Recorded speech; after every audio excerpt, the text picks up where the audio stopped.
Capital News tonight. President Samia Suluhu Hassan leads the last respect for the former Minister of Defense and National Service, alias Kwandikwa.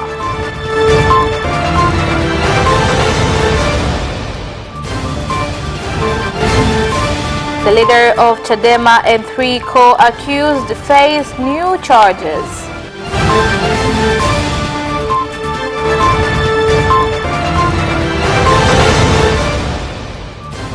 And in sports, FIFA and CAF delegates to participate in TFF's general meeting tomorrow. Good evening, this is Capital News at 9:30. My name is Khadija Zimbwe. First, the national news. President Samia Suluhu Hassan has led leaders and residents of Dar es Salaam at the last respects of the former Minister of Defense and National Service and Member of Parliament of Ushetu, alias Kwandikwa, who passed away on 2nd of August 2021. Mimi binafsi katika ngazi tofauti za uongozi nilimfahamu Mheshimiwa Kwandikwa kwa karibu. Personally, at different levels of leadership, I knew Honorable Kwandikwa closely since he was Deputy Minister of Construction when I was Vice President. He did participate in visits I made in 3 regions of Singida, Tabora and Shinyanga. Throughout the tour, he was down-to-earth man, calm, obedient and a good follower on all activities done. I left to Rwanda knowing that Honorable Kwandikwa was sick. I never thought that I would receive information of his death while in Rwanda. Moving on, other leaders present at the occasion held at the Karim Day grounds included the President of Zanzibar and Chairman of the Revolutionary Council, Dr. Hussein Ali Mwinyi, the Chief of Defense Forces, General Venance Mabeyo, and Deputy Speaker, Dr. Tulia Ackson. Yake aliwatumikia Watanzania kwa kutekeleza vizuri jukumu hilo. The late Kwandikwa worked diligently for Tanzanians. From his excellent work, continued to attract the late President Dr. John Pombe Magufuli, where he appointed him as the Minister of Defense and National Service. From his discipline and hard work, made the 6th phase President of Tanzania to allow him continue fulfilling the responsibility as the Minister of Defense and National Service. Kwa muda mchache aliyofanya kazi kama waziri wa ulinzi na jeshi la kujenga taifa, aliweza kujifunza mambo mengi ya kijeshi na kwa kuonesha ubobezi katika masuala hayo ya kijeshi licha ya yeye kuwa mhasibu.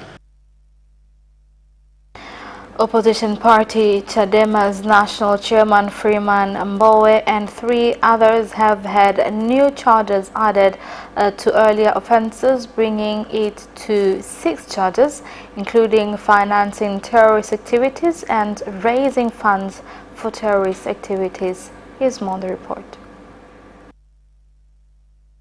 Other charges include possession of firearm and military uniforms, whereby out of the 6 charges, Mbowe faces 2 counts of conspiracy and financing terrorist activities. Reading out the charges, Senior State Attorney Pius Hiller said the defendants were facing a case of economic sabotage. He claimed that in the first offense of defendants are jointly accused of conspiracy to commit the offense between May 1st, 2020 and August 1st, 2020 at Aishi Hotel in Moshi District, Kilimanjaro region, and various parts of Dar es Salaam, Morogoro, and Arusha. They are alleged to have conspired to blow up various petrol stations and in non-political rallies and cause panic among the public with the aim of intimidating the public. In the second charge, Mbowe is alleged to have on those dates at Aishi Hotel in Moshi District and various parts of Dar es Salaam, Morogoro, and Arusha to have sponsored Halfan Hassan, Adam Kasekwa, and Mohammed Lingwenya with the aim of funding terrorist activities which include burning petrol stations and chaosing panic in public gatherings. The case was adjourned until August 13th. The defendants were being defended by a panel of 9 lawyers led by Peter Kibatala. The World Health Organization has commended President Samia Suluhu Hassan for leading and sensitizing Tanzanians to get vaccinated against COVID-19 and assured that the Janssen vaccine being provided in the country is safe and meets international required standards.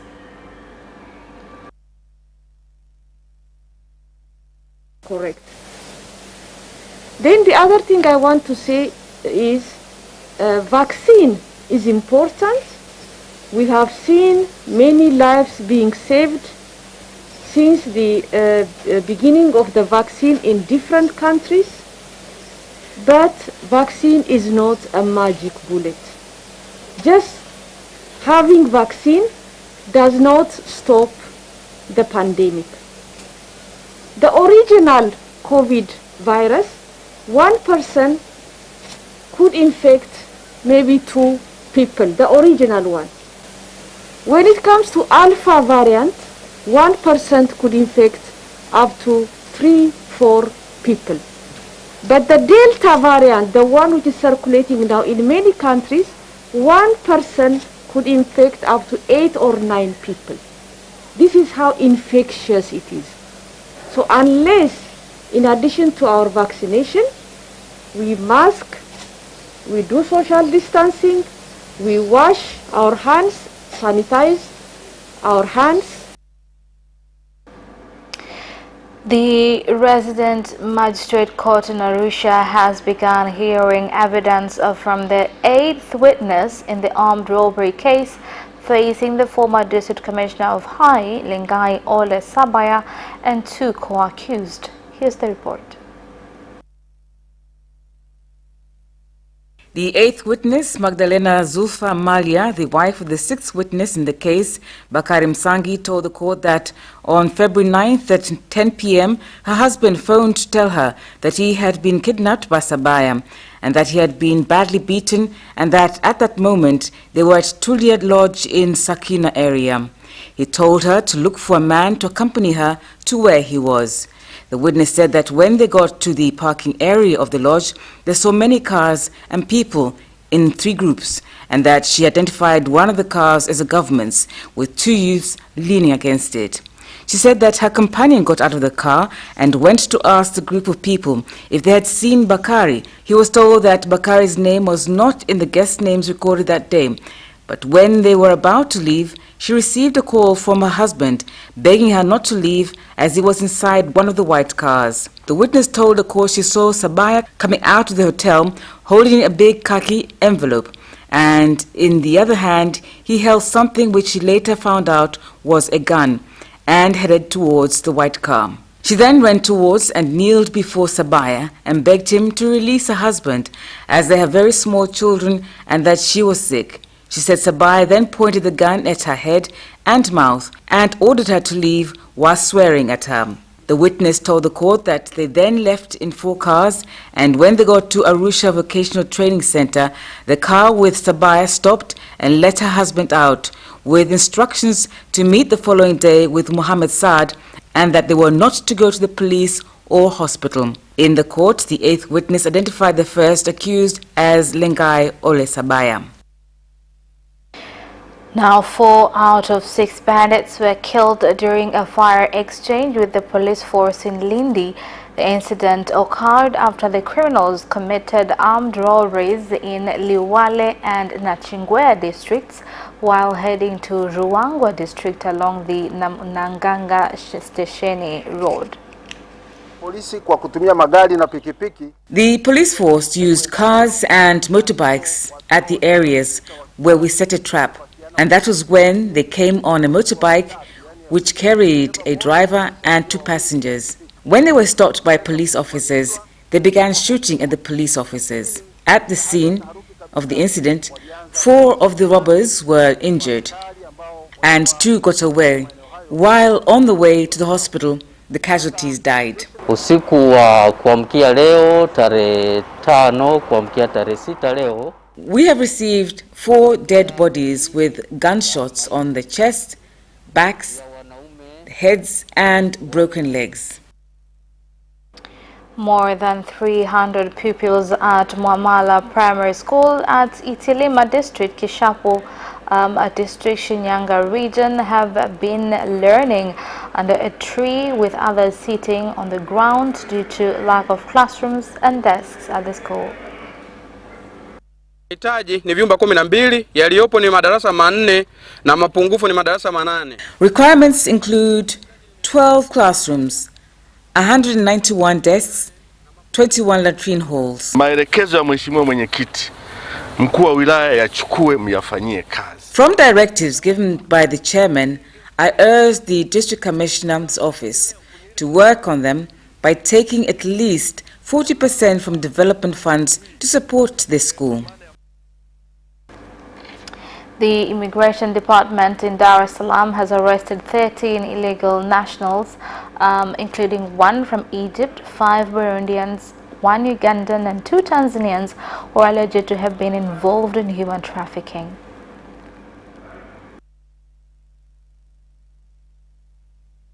Mwanaume ambaye ni raia wa Misri akifahamika kwa jina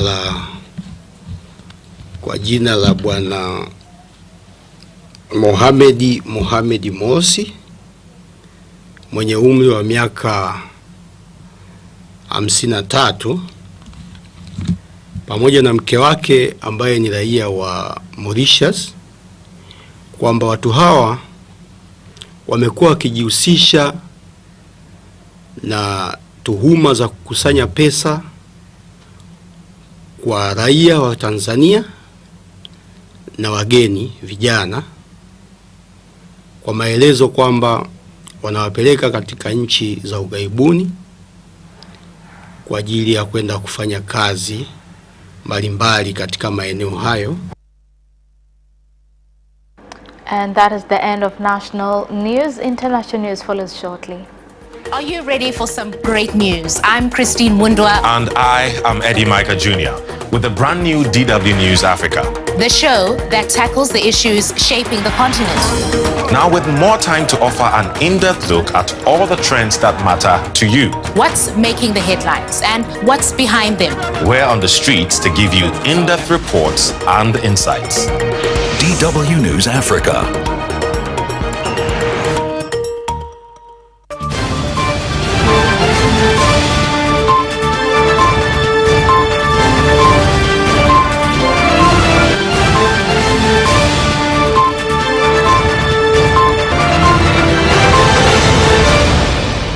Welcome back, and in international news tonight.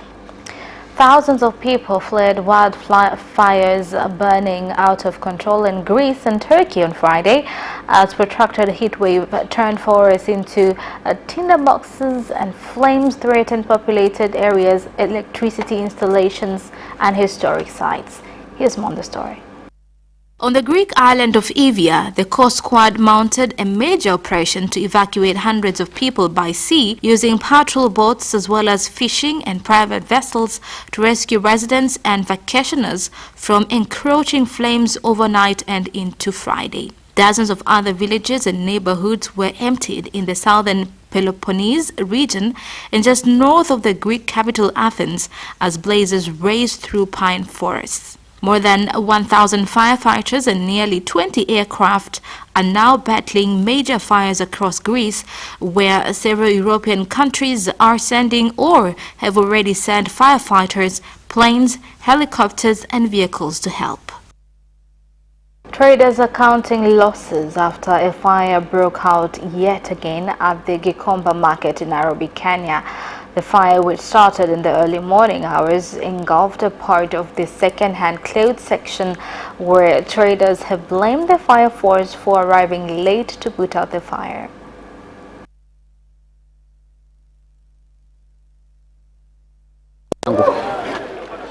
This used to be my store. Yesterday, I closed the shop. At around 1 a.m., I received a phone call from a watchman who told me there was a fire around the area. I took a loan for this business. All the merchandise has been destroyed. Owners of private schools in Uganda have criticized the government's decision to continue closing schools and higher education institutions. They said the measures have not taken into consideration their interests. It is now nearly 2 years since President Yoweri Museveni announced the closure of schools in order to curb COVID-19 infections. Banks We're about to lose our schools from bank loans. Interest rates have continued to go up. We have written to the Parliament, Central Bank and the Union of Loans Banks that it will be difficult for us to pay loans if schools will remain closed.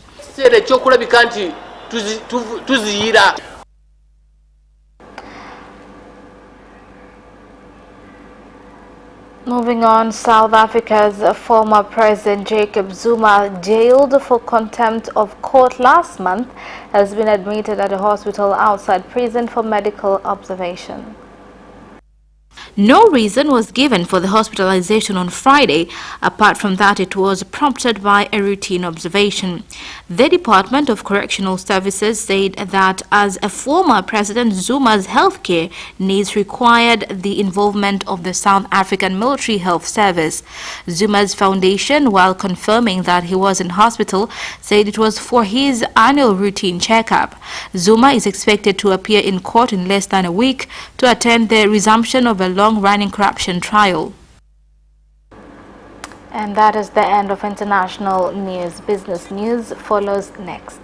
Tune in to Business Edition and meet business leaders and experts who keep you informed on business and economic developments taking place in the country, such as tourism, construction, energy, transport, mining, agriculture, communication, banking, real estate, and more. Business Edition on Friday at 8:15 p.m. only on Capital Television.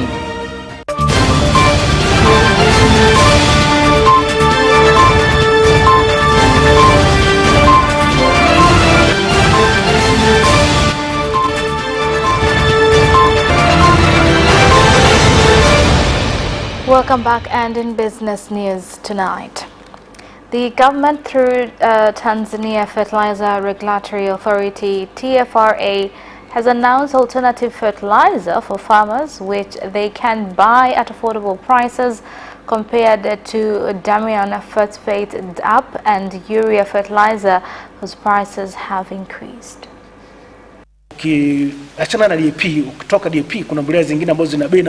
Apart from DP, there are other fertilizers that are of more affordable prices like NPS and NPS zinc. These fertilizers work even better than DP, according to research done by Tari. Thus, if a farmer will fail to buy DP, then they can go for NPS and NPS zinc. This means that there are several alternatives that farmers can take. We are well prepared. We have about 4,000 tons of urea, DAP 200 tons, among other. Really, we are ready to supply fertilizer in all regions in the Southern Highlands, and we are still waiting for another consignment expected to enter by September. Mlingano Agriculture Research Institute in Muheza District, Tanga region has produced 4.8 million sisal seedlings, being implementation of a directive given by Prime Minister Kassim Majaliwa to ensure farmers access the seedlings so as to increase production and meet the production target of 1,500,000 tons of sisal during 2021-2025 rather. Si maana ambapo mkulima atauliza maswali, atatunzaje, na kama akianza kulima soko litakuwa wapi. Kwa hiyo lengo kubwa la siku ya wakulima ni kukaa pamoja, kuelimishana. Mimi naomba nitumie fursa hii kuambia ndugu zangu wakulima, tufike tupewe elimu ya afya ya udongo, ni muhimu sana. Kwa hiyo na katika kilimo chetu afya ya udongo ndio mzizi wa kila kitu. Now, traders who were moved to Kisutu Market in Dar es Salaam following the Kariakor market fire last month have expressed concern lack of customers, a situation that was affecting their business activities. Ombi langu tu kwa serikali ya mkoa, hasa kwa mkuu wetu wa mkoa, alituahidi kututangaza. Tunaomba bado aendelee kutupromote ili wateja wetu wajue mazingira haya. Mazingira haya ni rafiki sana, ni mazuri hata zaidi ya yale ya Kariakor. Kwa hiyo tunaomba wateja wetu karibuni sana. And that is the end of business news. Sports news follows next. Away first time, good start from Bolt. Bolt leading a moment and going away. Gay trying to go with him, and he's going to be dragged through to second place, but he's going to win it by 2 meters. Away first time, good start from Bolt. Bolt leading a moment and going away. Gay trying to go with him, and he's going to be dragged through to second place, but he's going to win it by 2 meters.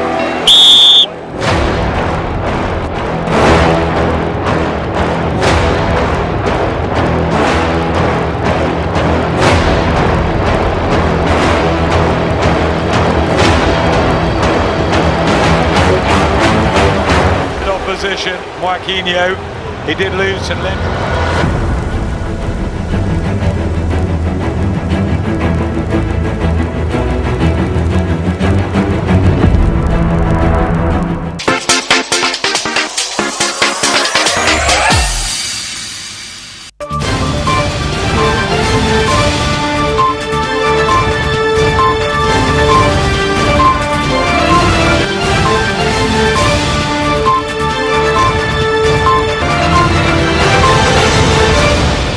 Welcome back, and in sports news, FIFA and CAF delegates will participate in Tanzania Football Federation TFF's general meeting tomorrow in Tanga.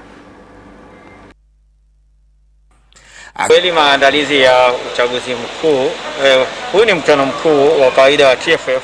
This is the general meeting of TFF, where the main agenda is general elections. The preparations are going well. As you can see, 95% of the members have arrived in Tanga, and we expect the 5% soon, because we've been communicating with them. But we, as the management, have finalized all the basic preparations. The national cycling team is camping in Manyara ahead of the African Championship scheduled to take place February next year in Morocco. This team is preparing for the competition, which this year is taking place in Egypt, and next year it will take place in Morocco. So the main goal of our preparation is to win the championship, which will take place next year, February, in Morocco. American athlete Allyson Felix and British cyclist Laura Kenny set medal records in their sports, and Italy celebrated more track success on day 14 in Tokyo. 35 years old Felix became the most decorated female track and field athlete by taking bronze in a 400 meters final, where Shaunae Miller-Uibo of the Bahamas retained her title. At the Velodrome, Kenny became the most decorated female cyclist and the first British woman to win gold at 3 Olympic Games, as she and Katie Archibald produced a dominant display in the women's medicine, which was added to the Games program for the first time at Tokyo 2020. Meanwhile, Faith Kipyegon, who's 27 years old, becomes only the third athlete to retain an Olympic 1,500 meters title, following Muir's compatriot Sebastian Coe in 1980 and 1984, and the Soviet Union's Tatiana Kazankina in 1976 and 1980. Barcelona, trying to keep Lionel Messi, could have put the club at risk for 50 years, says President Joan Laporta. 34 years old Messi is leaving because they could not afford to give him a new contract under La Liga's salary limit. A private equity firm wanted to invest in La Liga, which could have made signing Messi possible, but would have meant Barca giving up some TV rights. Laporta added that he did not want to give a false hope on hypothetical ideas that would see keeping Messi possible. This negotiation has ended, he said. And Manchester City boss Pep Guardiola has confirmed the club's interest in Tottenham striker Harry Kane, but says Lionel Messi is not in our thoughts. City want to add 28-year-old Kane to England teammate Jack Grealish, who joined on Thursday in a 100 meters pounds British record move from Aston Villa. But they are thought not to be willing to meet Spurs' £160 million valuation. We are interested in him, but if Spurs don't want to negotiate, then there is nothing more to say, said Guardiola. England captain Kane, who has scored 221 goals for Spurs and won the Premier League Golden Boot 3 times, did not turn up for training this week as he tries to engineer a move away. And that sports item ends our news bulletin for tonight. My name is Khadija Zimbwe. Thank you for watching and good night.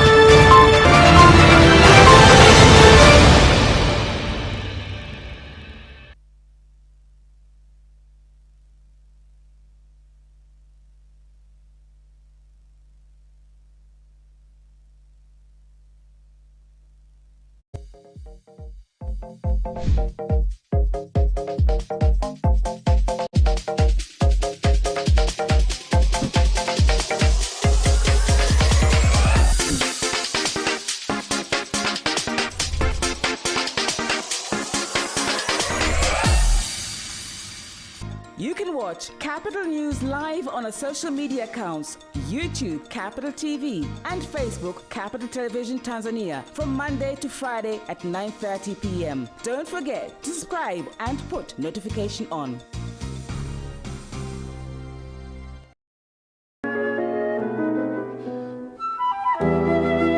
Njia za maambukizi ya virusi vya korona. Kung'ata kucha au vidole ni tabia hatarishi inaweza kusambaza vimelea vya magonjwa ikiwemo korona kuingia mwilini mwako. Nawa mikono kwa maji safi tiririka na sabuni mara kwa mara ili kuweka mikono yako katika hali ya usafi wakati wote. Kwa maelezo na ushauri piga simu namba 199 bure.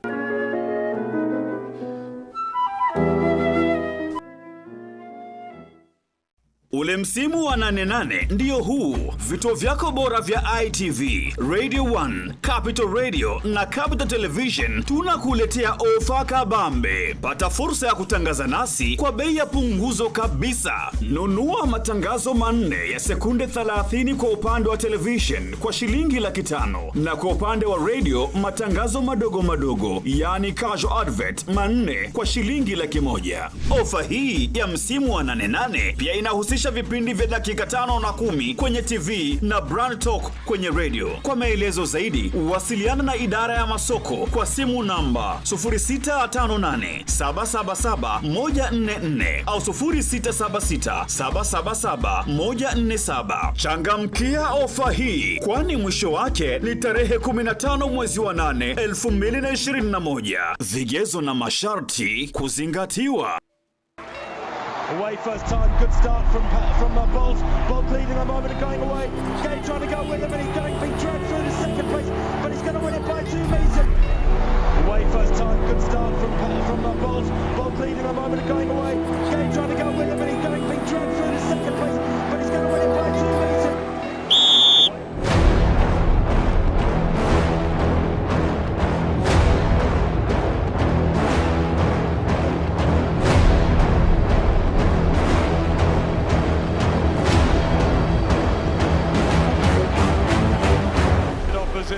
Marquinhos, he did lose to Lim.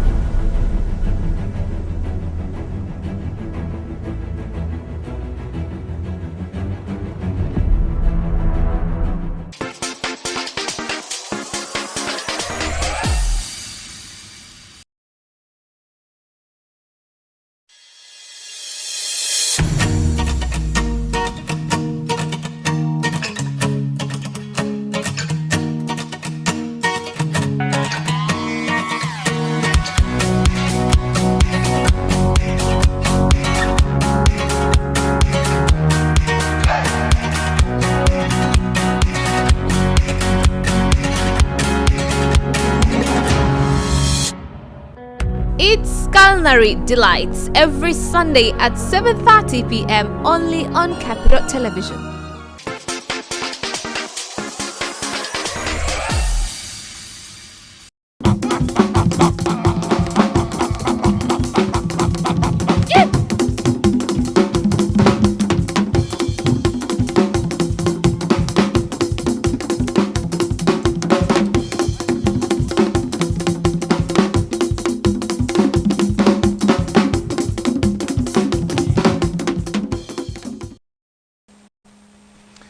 Habari za usiku watazamaji wetu ITV, habari za usiku msikilizaji wa Radio 1, habari za usiku msikilizaji wa Capital Radio.